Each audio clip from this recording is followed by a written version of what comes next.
our core beliefs are set by the time we've left age 7, let's just say. There's a hypothesis there that you have organized yourself in a certain way based on your environment, how you've been conditioned in your environment. As a therapist, one of the key things that we look for, as you say, is core belief, and that's what we work with, because core belief then leads to our core organization, how we've organized ourselves in the world.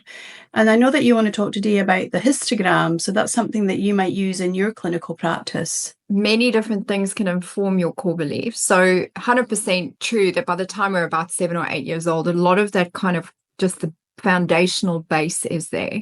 But some things in life happen, so around about your sort of teen years, something will happen where it's like, I don't belong here, right? And then around about sort of your early 20s or sort of from 18 years onwards, there could be another thing that happens where kind of all alone in this world, I've got to navigate the world. And then something happens where a trauma hits your life and that kind of shifts. So we are like a tree that pops up, and then there are these branches based on how we adapt to things that are happening to us. And these are how our core beliefs get molded.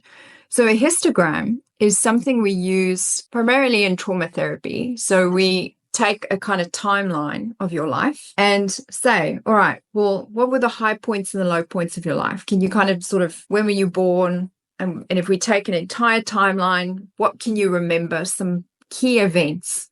Oh, I remember when I was 7, I was in hospital. I had to get my tonsils taken out. Okay. Well, how was that for you? Horrific, terrible experience. And in fact, the doctors were so mean and everybody was horrible. And I sort of felt I can't trust anyone or take care of it, anyone to take care of me. And my mother didn't come to visit. And, so it's kind of, you're looking at each event and then sort of working out, well, how did that event shape you or shift your core belief? So what the histogram does is it's all these different events in your life. Good events, prize givings, wonderful family holidays, things like that. And then low events, traumas that have happened to you, terrible things that have happened to you, accidents, bullying, sad things that were unforeseen. And what you're doing is in the histogram, you're classifying them, and with the client, working out, are there themes? And if there are themes, then we know that there's kind of a branch of core belief that we can really deepen into.